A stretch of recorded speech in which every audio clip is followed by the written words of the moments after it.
નમસ્કાર મારા ખેડૂત મિત્રો, તો આજના અમારા નવા વિડીયોમાં તમારું સ્વાગત છે। તો આજે આપણે વાત કરીશું કપાસની ખેતી વિશે, એટલે કે કપાસની ખેતીમાં વધારે બાજ અને વધારે ફાલ માટે કઈ દવાનો છંટાવ કરવો। તો મિત્રો એની પહેલાં અમારા વિડીયોની અંદર છેલ્લે સુધી બન્યા રહેજો। વીવીએસ ડિજિટલની અંદર તમારું સ્વાગત છે અને મિત્રો વિડીયો સારો લાગે તો વિડીયોની અંદર લાઇક, શેર અને કમેન્ટ કરવાનું ના ભૂલતા। તો હવે વાત કરીશું આપણે કપાસની ખેતી વિશે। તો પહેલાં તો હું તમને બતાવવા માગું છું મારા ખેડૂત મિત્રો કે અમારા ખેતરની અંદર કપાસનું વાવેતર કેવું છે અને અમારો કપાસ વિકાસમાં અને બાજમાં કેવો છે તમે જોઈ શકો છો। તો આ પાછળનો નજારો તમને જોવા મળી રહ્યો હશે મારા ખેડૂત મિત્રો। તો તમે જોઈ શકો છો કે આવી રીતે અમે કપાસની ખેતી કરેલી છે। તો સૌથી પ્રથમ હવે આજે આપણે ખેડૂત મિત્રો વાત કરવાની છે કપાસની અંદર વધારે ફાલ અને વધારે બાજ માટે કઈ દવાનો છંટાવ કરવો અને કેટલા દિવસે કરવો। તો હવે સૌથી પ્રથમ મિત્રો આપણો આ કપાસ તમને જોવા મળી રહ્યો છે એ કમ્પ્લેટ 70 દિવસનો થઈ ગયો છે અને હવે આપણે એની અંદર ડોઝ આપવાનો છે દવાનો, એટલે કે કઈ દવા।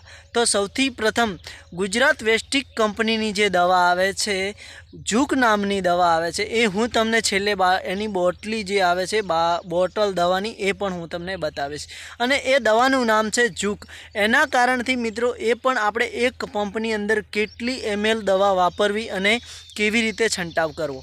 તો હવે એ દવા શું કામ કરે છે મિત્રો વાત કરીશું કે જે જૂક નામની દવા આવે છે મારા ખેડૂત મિત્રો, એ કપાસની અંદર છોટવાથી કપાસની અંદર વધારે બાજ આવે છે અને વધારે ફાલે આવે છે અને સારો વિકાસ પણ કરે છે। અને બીજું કે જે વધારે ખેડૂત મિત્રોને અમુક જે બાજ ગરતો હોય છે, નાની નાની જે ભમરીઓ બેસે છે, જે કેરીઓ બેસે છે એ ગરતી હોય છે, તો એના માટે પણ ખૂબ જ અગત્યની વાત છે કે એ જૂક નામની જે દવા આવે છે એ ખૂબ જ કામ કરે છે અને ખેડૂતોને એ દવાથી ખૂબ રિઝલ્ટ અને ખૂબ જ ફાયદો જોવા મળે છે મારા મિત્રો, મારા ખેડૂત ભાઈઓ।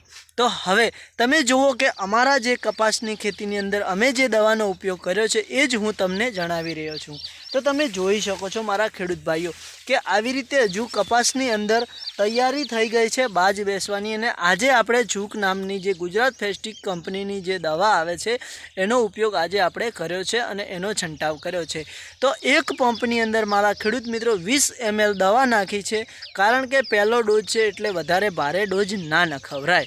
તો મારા ખેડૂત ભાઈઓ બીજી વાત કે હવે પાણી આપવું અને કેટલા સમયે આપવું। ઘણા બધા ખેડૂત મિત્રો એવા હોઈ શકે છે કે કપાસની ખેતીમાં હરેક સમયે જે એનો ક્યારો હોય છે તે સુકાય કે ના સુકાય પાણી આપી દેતા હોય છે। ઘણા લોકો લોબા સમયે પાણી આપતા હોય છે અને એના કારણથી કપાસના જે પત્તા આવે છે એ ખરતા હોય છે અને બરાબર વિકાસ નથી કરી શકતો।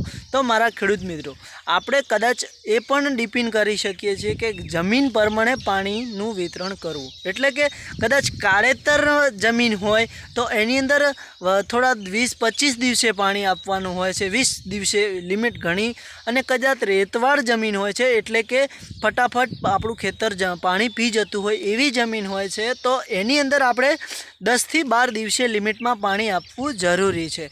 એના કારણથી કપાસની અંદર વિકાસ પણ સારો થાય છે અને રિઝલ્ટ પણ સારું મળે છે આપણને અને ખેડૂતોને ફાયદો અને આવક જોવા મળે છે મારા ખેડૂત ભાઈઓ। કારણ કે મને આવી રીતે વિડીયો બનાવતા આવડે છે, વધારે વિડીયો બનાવવાનું કેવી રીતે બોલવું એવું પણ મને નથી આવડતું મારા ખેડૂત મિત્રો। તો આ વિડીયો બનાવ્યો છે, વિડીયો ગમે તો લાઈક કરજો, કમેન્ટ કરજો અને ચેનલમાં નવા હોય તો ચેનલને દિલથી ફોલો કરી દેજો મારા ખેડૂત મિત્રો। તો તમે જુઓ આ છે અમારો કપાસને, આવી રીતે અમે કપાસની ખેતી કરીએ છીએ। તો સૌથી પ્રથમ મારા વિડીયોને લાઈક કરજો, કમેન્ટ કરજો અને ચેનલને ફોલો કરવાનું ના ભૂલતા મારા ખેડૂત ભાઈઓ। જય માતાજી, નેક્સ્ટ વિડીયોમાં ફરી મળીશું।